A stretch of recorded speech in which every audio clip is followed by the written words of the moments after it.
Good morning. Welcome to Chapter a Day. We're in the Gospel of Mark, and today we're at Chapter 5. I hope you've been following along with us through the first 4 chapters. Today we're going to look at a theme that seems to run through this section of the narrative, and that theme is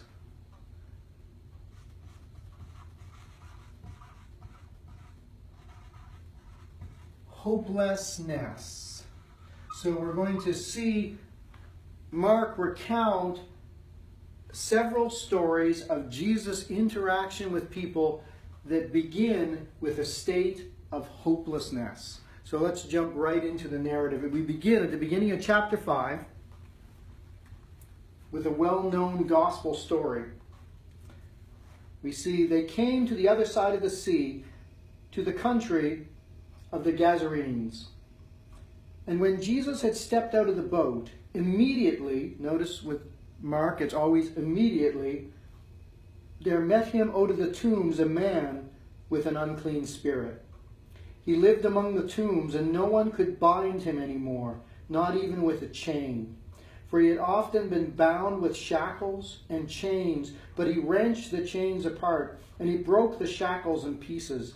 No one had the strength to subdue him. Night and day among the tombs and on the mountains he was always crying out and cutting himself with stones. So we meet this person who's demon-possessed.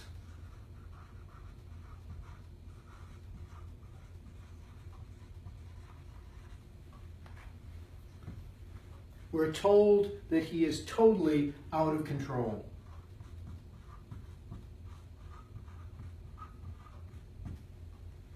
No one can restrain him. They've tried, and it's always failed. He is constantly driven out of his community. He's out in the mountains. He's in among the tombs, around the graves, in those unclean areas, constantly crying out day and night, trying to physically destroy himself because of the torment of these evil spirits.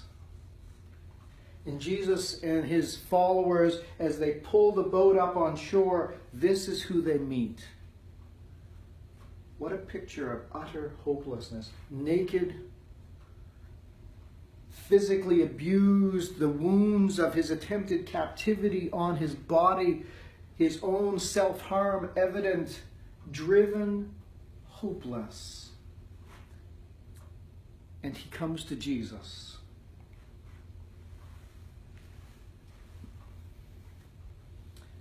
And as we've seen in this pattern that Mark has shared with us as we've gone through the first 4 chapters, we see the response that happens as soon as he saw Jesus. When he saw Jesus from afar, he ran and fell down before him. And crying out with a loud voice, he said, "What have you to do with me, Jesus, Son of the Most High God? I adjure you by God, do not torment me."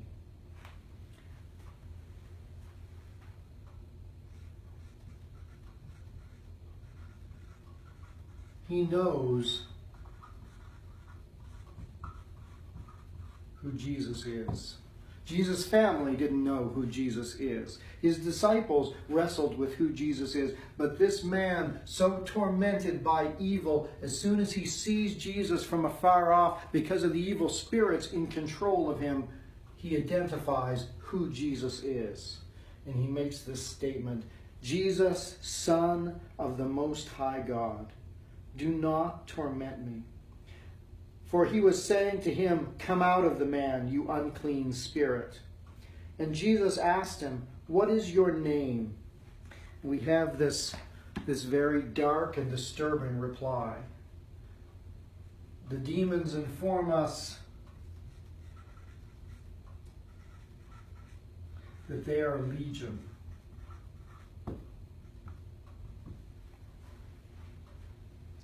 Because there are so many evil spirits at work against this one man. For the hearers of this account, they would be familiar with the Roman military, would know that a legion had anywhere from approximately 6,000 soldiers. Now, we have no idea how many evil spirits are in this man, but that's the image that is being conveyed.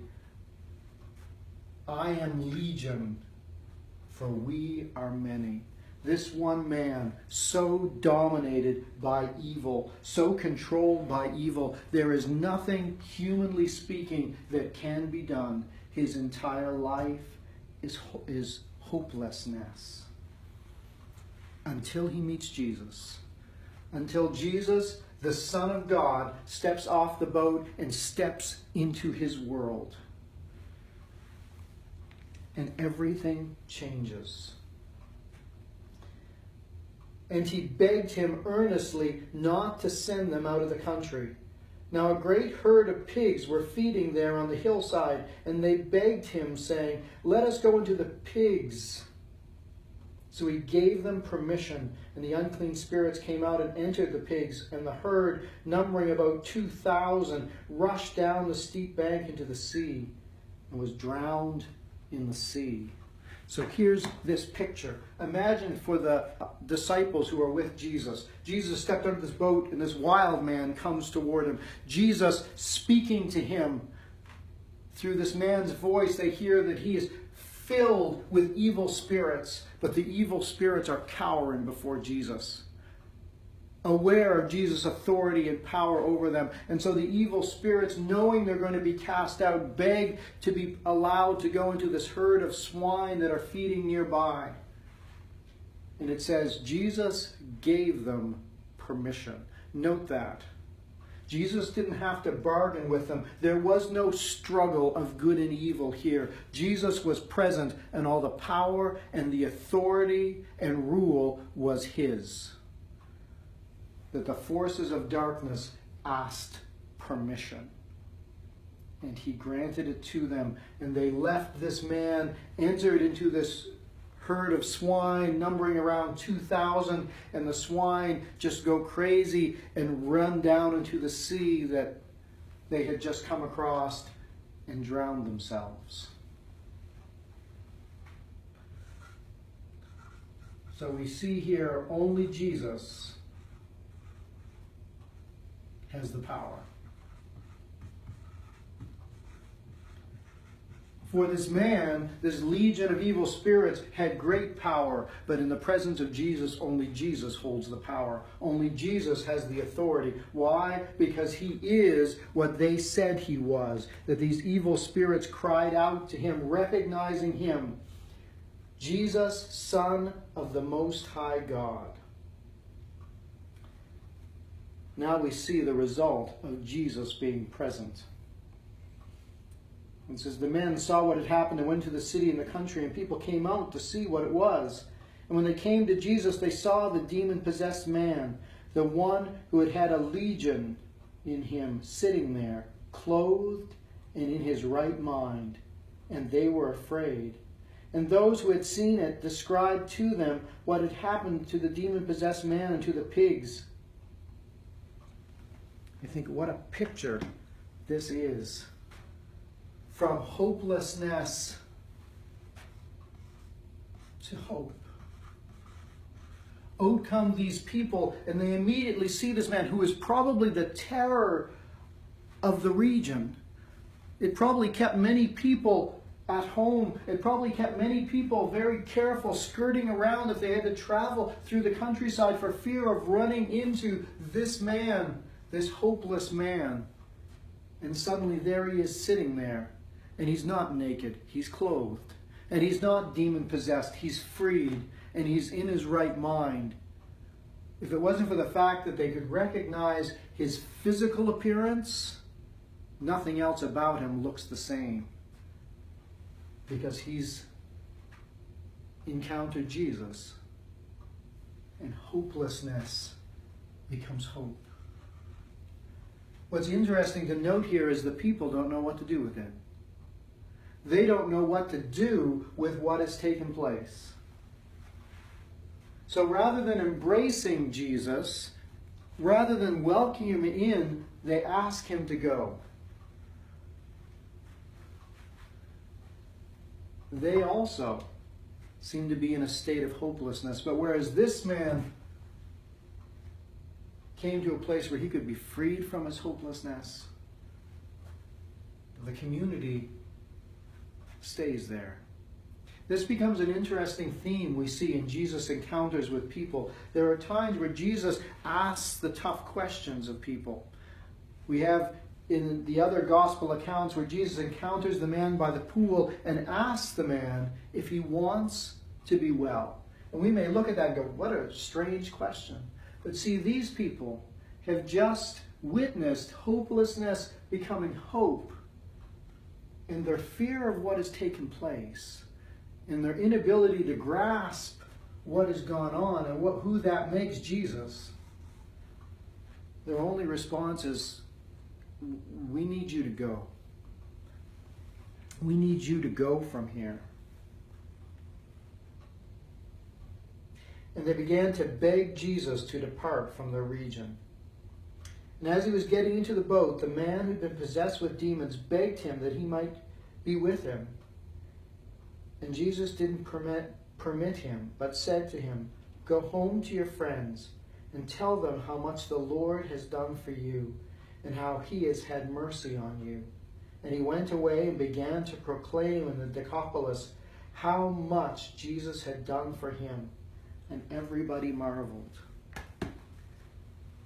When hopelessness becomes hope, we have a message to share.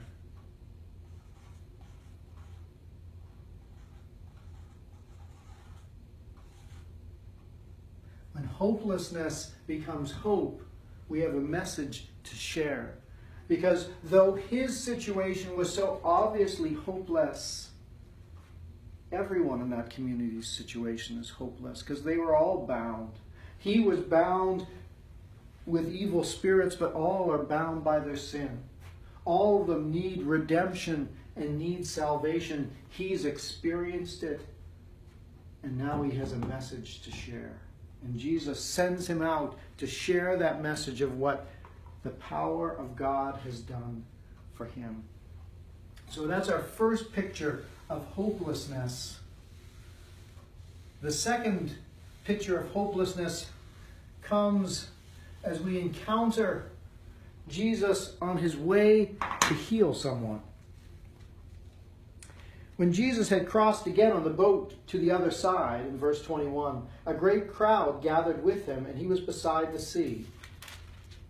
And then came one of the rulers of the synagogue, Jairus by name, and seeing him, fell at his feet and implored him earnestly, saying, my little daughter is at the point of death. Come and lay your hands on her, so that she may be made well and live. And Jesus went with him. So we have this man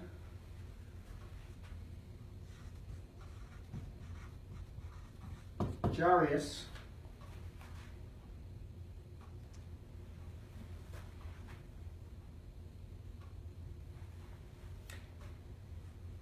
and his daughter is dying.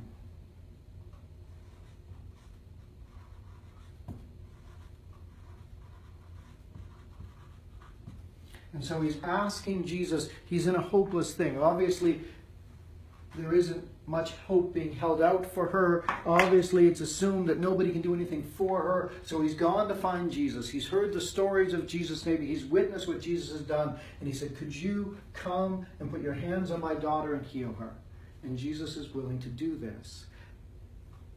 So we have his state. But as they're traveling, we encounter another person. We encounter a woman.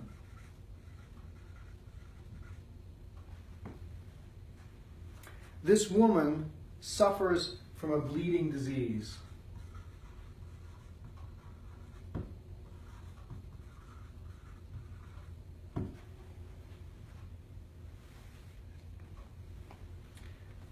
Reading in verse 25, and there was a woman who had a discharge of blood for 12 years, and who had suffered much under many physicians, and had spent all she had, and was no better, but rather grew worse.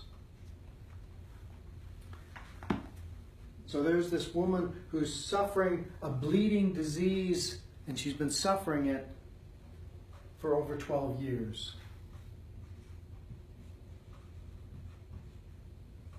She's gone to many doctors, and unfortunately, rather than making her well, the treatments they have given her have caused her much suffering, and it appears, if anything, it's made the condition worse, not better. But while going to these doctors, she has had to spend everything she has to pay the doctors who have not helped her. So not only does she suffer from this disease, not only has she suffered from the treatment she's received, but she's also at the point of having nothing left.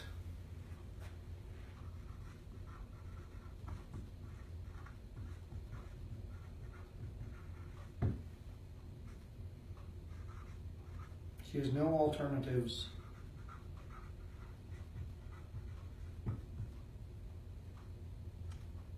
No resources.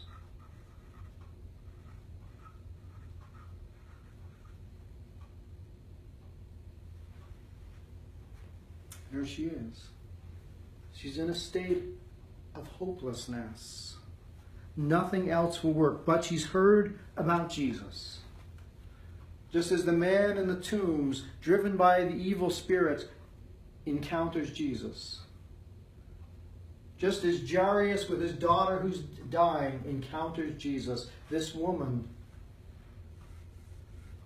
in her hopelessness seeks to encounter Jesus. She had heard the reports about Jesus and came up behind him in the crowd and touched his garment. For she said, "If I touch even his garment, I will be made well."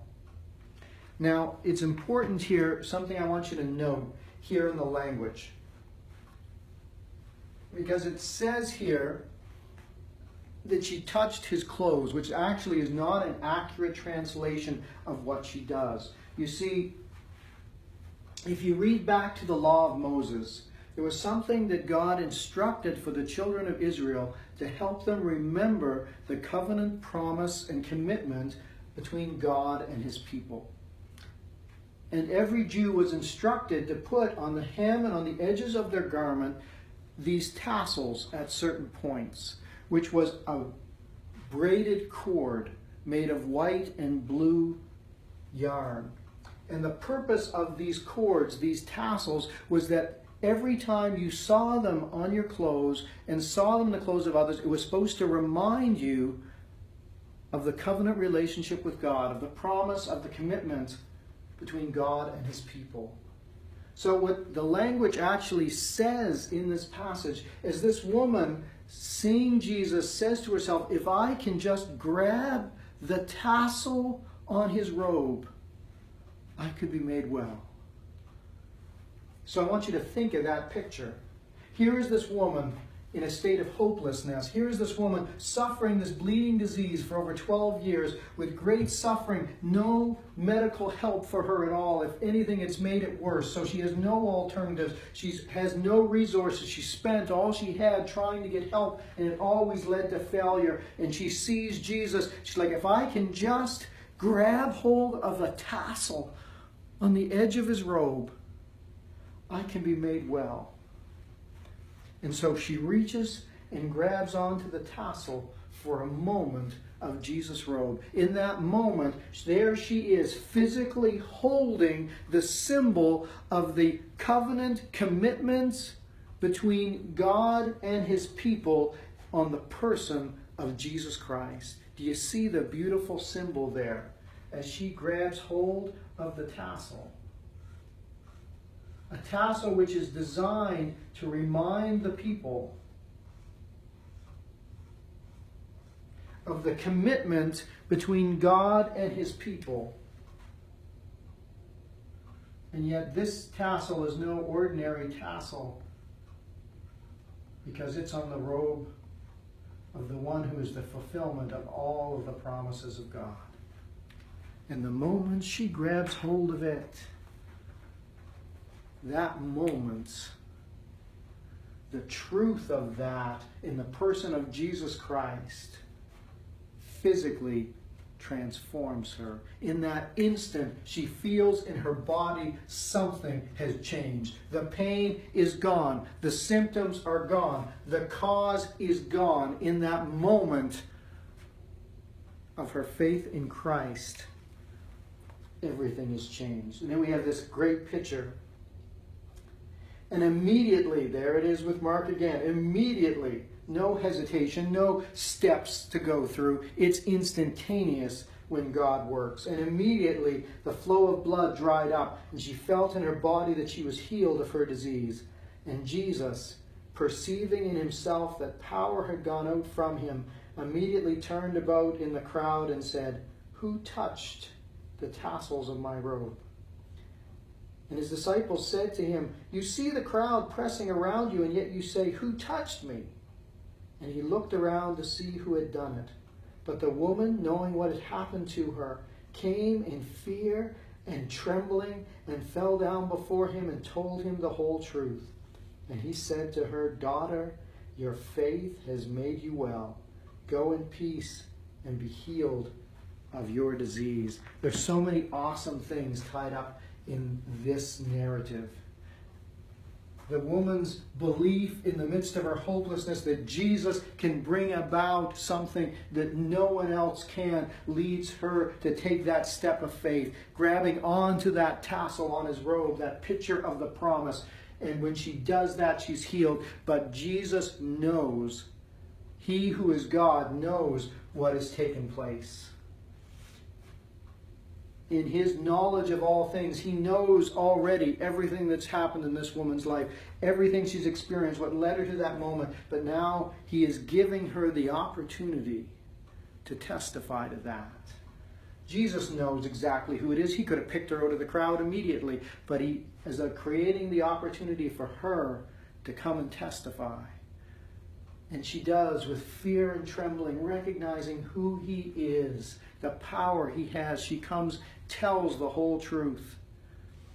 And Jesus publicly acknowledges her, publicly before the crowd, of her faith in him.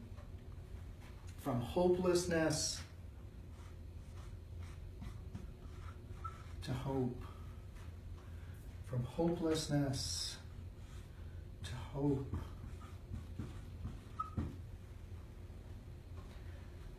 And as we're seeing this and how exciting this is, then suddenly something changes. While he was still speaking, there came from the ruler's house some who said, "Your daughter's dead. Why trouble the teacher any further?" Now imagine, here's Jairus. He's traveling with Jesus. He's just heard this woman recounting her story to Jesus, and Jesus saying, "Your faith has made you whole. Go and be healed of your disease." And he's probably thinking in his mind, he can do this. Yes, I thought he could do this. I'd heard he could do this. Maybe I'd witnessed it with other people. But now right here, he's done something. Except in that moment, it's changed. Because now he doesn't have an ill daughter.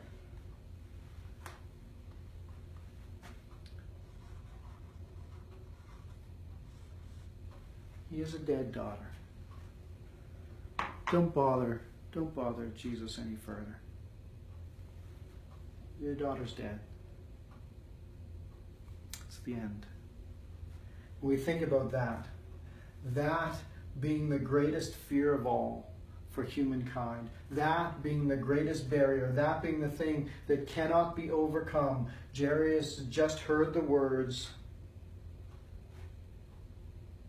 "Don't trouble him any further. Your daughter's dead."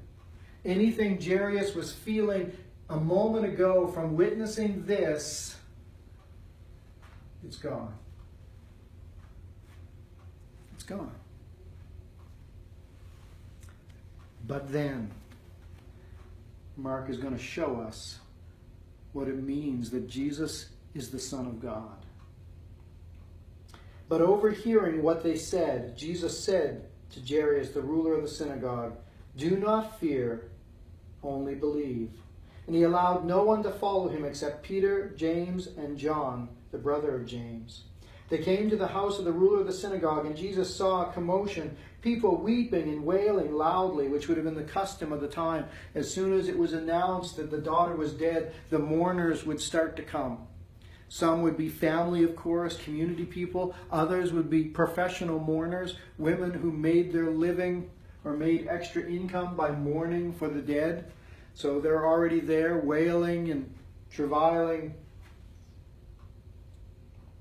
And when he had entered, he said to them, "Why are you making a commotion and weeping?" This is Jesus speaking to this group of mourners.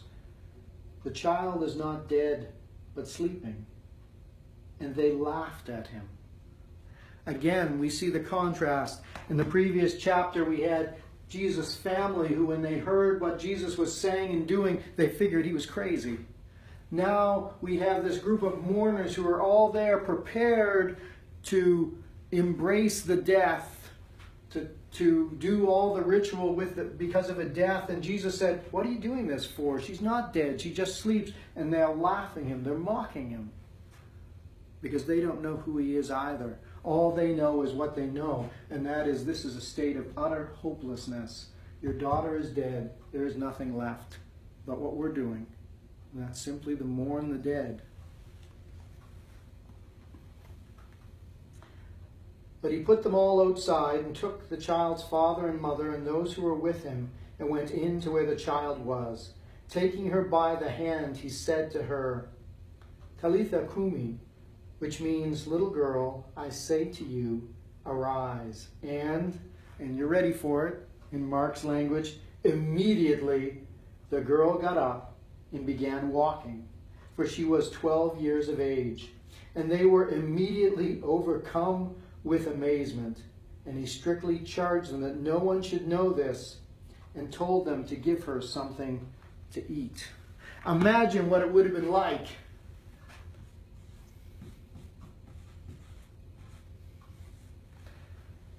when all these mourners are outside, especially the ones who are expecting to get paid for wailing and mourning.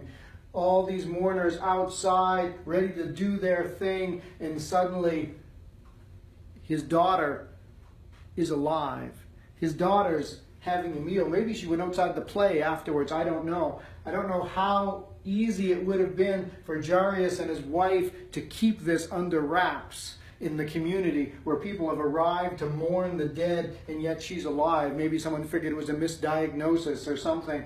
But for Jairus, for his wife, for their family, they have gone from hopelessness to hope. And what is the common denominator here? We had hopelessness among the tombs. We had hopelessness in the synagogue ruler's house. We had hopelessness on the street with this woman. In all of these cases, when hopelessness meets Jesus, there's hope.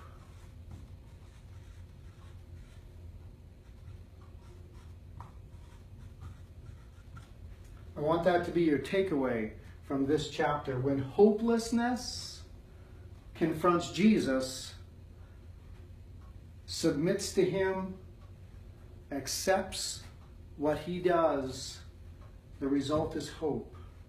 There was hope for the man possessed by legion. There is hope for the woman suffering. There is hope in the face of death.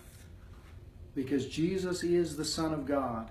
He has the power over disease. He has the power over the forces of darkness. He has the power over death itself. He is the fulfillment of the promises of God, of the covenant of God, of the agreement between God and his people. I hope that's your encouragement. I hope that's your meditation point for today. When hopelessness meets Jesus, hope is the result. No matter what brought about the hopelessness, hope is the new result, because Jesus is our living hope. If this is an encouragement to you, or you have any questions, please leave a comment, give us some feedback, and as always, if this blesses you, share it on your Facebook and bless somebody else. Thank you, and God bless.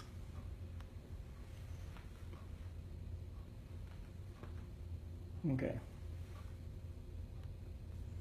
I hope that worked.